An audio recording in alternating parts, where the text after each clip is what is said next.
Cameroon, Bantou, Africa, Bantou, through the world, Bantou. Salut les amis, bienvenue sur votre plateforme. Ici, c'est Bantou Media Group Sport.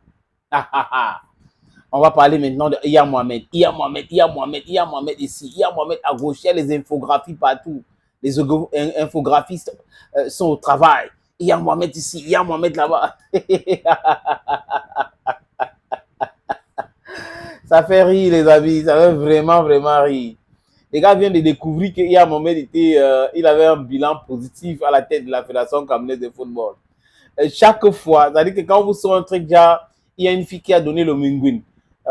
Les insectes qu'on mange dans le nord-ouest, à Samuel Eto'o-Fils, à Kribi et tout, il faut qu'il crée une histoire. Parce que là, on est en train de vouloir montrer qu'il est humble, il fait ceci, il fait cela. C'est pas normal.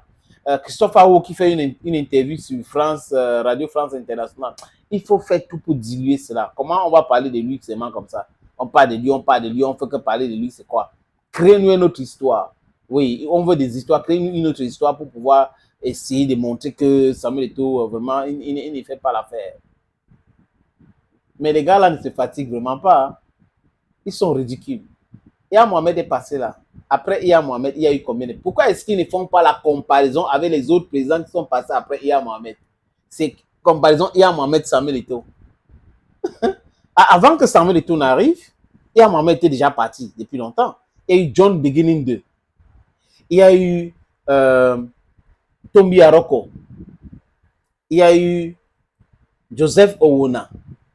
Il y a eu Maître Api. Il y a eu Sédou Momonjoya. Pourquoi est-ce que vous ne faites pas la comparaison entre la gouvernance de Sédou Momonjoya qui vient de partir là et Samuel Eto'o-Fils? Pourquoi vous ne comparez pas la gestion de Tombi Aroko avec Eto'o-Fils? Ou pourquoi vous ne comparez pas la gestion de Iya Mohamed avec celui de Tombi, ou celle de Tombi Aroko, ou celle des autres? Pourquoi? C'est à dessein. Le championnat doit débuter le 8, les amis. Le championnat MTN Elite 1, Elite 2, Super League. Guinée Super League, je crois, ça a déjà démarré. Mais MTN Elite 1 va démarrer le 8 à Penja. Donc, il faut tout faire. Il faut réveiller les élites de Penja, les enfants de Penja qui vont venir vous dire qu'ils sont les experts en communication. Et on ne voit pas les milliards qu'ils ont déjà engrangés par rapport à cette expertise-là. L'expertise, c'est venir insulter Eto'o. Ils sont spécialistes dans la critique facile concernant Samuel Eto'o-Fils. Mais ils ne critiquent rien. Tout ce qui se passe au Cameroun là, concernant la communication, on ne les voit pas. Il n'y a pas de Jean-Paul Tchondoum et d'autres experts. Ils sont des experts seulement pour venir donner des leçons quand il s'agit de Samuel Eto'o-Fils. Et d'autres qui viennent parler de tribus. C'est incroyable, mais c'est vrai, les amis. Donc, Iya Mohamed a fait ce qu'Iya Mohamed a pu faire. Et Iya Mohamed est arrivé comment à l'Africa Foot? Pour la petite histoire, c'est le storytelling. Il était le vice-président sur Vincent Onana. Vincent Onana a eu mal à partir avec la justice, les histoires des trucages des billets et tout cela pour la Coupe du Monde de 98. Il a même fait la prison, après il est devenu député, paix à son âme aujourd'hui. C'est comme ça que Iya Mohamed devient président de la Fédération camerounaise de football. Et quand il démarre, les amis, c'était bien. Il a d'abord fait l'intérimaire. Il a gagné la CAN, Ghana-Nigeria 2000. Super. Et on a découvert un autre jeune talent, qui est Samuel Eto'o-Fils. C'était lors de cette CAN-là qu'on a découvert qu'il pouvait faire des merveilles. Je vais dire, ceux qui suivaient le football depuis longtemps savaient qu'il y avait un petit là, qui se faisait appeler Petit Mila. Il était au Real de Madrid. En 2000, encore, on a gagné la médaille d'or aux Jeux Olympiques de Sydney. C'était sur Iya Mohamed.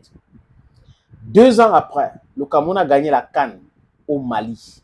Même avec ce que ATT avait fait, ils avaient tout fait. Le Cameroun a gagné la CAN. En 2003, on est arrivé à la finale de la Coupe de Confédération. Si Marc-Vivian Foé n'était pas tombé, je suis sûr que le Cameroun devait avoir le moral pour battre la France à la finale. Mais bon, c'est pas grave. Et en 2008, on peut sauter. Parce que 2004, la CAN s'est jouée en Tunisie, on est sorti en quart de finale. 2006, c'était en Égypte. On est sorti, je crois, en quart de finale contre la Côte d'Ivoire, tir au but. En 2008, C'était à la finale où Rigobert Song a fait cette erreur-là face à Zidane contre l'Égypte en finale et le Cameroun a perdu cette finale. Donc en fait, c'était bien. Mais bien après, il y a un moment des partis. Arrêtez pourquoi? Problème de gestion. Comme directeur général de la Société Coton. C'est comme ça qu'on l'arrête. Et avant de partir, avant son arrestation, on apprend qu'il avait laissé 4 milliards, 4 billions en devises dans les caisses. Il avait déjà acheté le siège à Tinga, il avait déjà acheté le terrain de Ouada, avait déjà démarré la construction du siège. C'est comme ça. Et il y avait un problème, litige familial. Et Eto'o est arrivé, il a gagné ce procès-là. Et on voit la suite, les amis. La suite, c'est que au lieu de 3 milliards 450 millions que les gars ont manigancé pour la complétion, les rénovations et autres de travaux, on a revu ça à la baisse, 1 milliard 50 millions. 1 milliard 50 millions. Donc, imaginez le vol que les gens avaient déjà planifié, les rétrocommissions, 2 milliards. C'est pour cette raison qu'ils ne peuvent pas dormir. Ils sont là, il faut critiquer Samuel Eto'o, il faut tout faire pour le bring down, il faut le détruire. Ils veulent, ils ne dorment pas. Vous voyez un peu, ils ne dorment pas. Ces gars ne dorment pas. Il faut combattre. Il faut tout faire. Le gars doit tomber. Pourquoi il ne tombe pas? Le football, c'est notre affaire. Ça nous appartient. On a toujours été dans le football. Était dans le football. Est-ce que vous avez investi dans le football comme le président de Victoria United Opopo?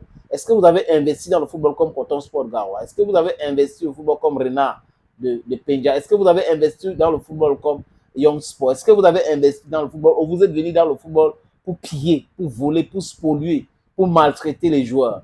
C'est ça qui vous a amené dans le football. L'enrichissement rapide et illicite.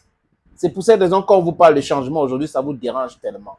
Vous venez avec des histoires. Hier, Mohamed a fait hier, Mohamed comparé avec Eto'o. Hier, Mohamed était dans le système.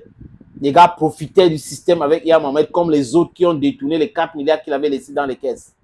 Et aujourd'hui, quelqu'un vous dit non, ça doit changer. Vous vous mettez ensemble. Bande de mafiosos, des détourneurs de fonds publics, des gars qui cherchent la subvention de club pour pouvoir taper la poitrine que je suis président de club, alors qu'en réalité, ils sont des vrais mercenaires. C'est la qualité des personnes là qui monnaient, qui payent des blogueurs, qui payent des journalistes. Et il y a aussi des patrons de presse qui utilisaient l'Africafoot à l'époque pour envoyer les correspondants en mission. Ça ne marche plus. Les journalistes qui émergeaient à l'Africafoot. Oui, des consultants qui émergeaient à l'Africafoot pour les laisser en paix. Mais aujourd'hui, vous avez trouvé qui? Samuel Eto'o vous dit que vous allez travailler. Faites votre travail. Je ne suis pas là pour vous donner de l'argent. Ils sont là derrière. Oh, l'Africafoot, vraiment, c'est la catastrophe. C'est la catastrophe parce que vous ne vous sucrez pas comme avant. Je suis l'homme le plus noir de la terre. Bye bye.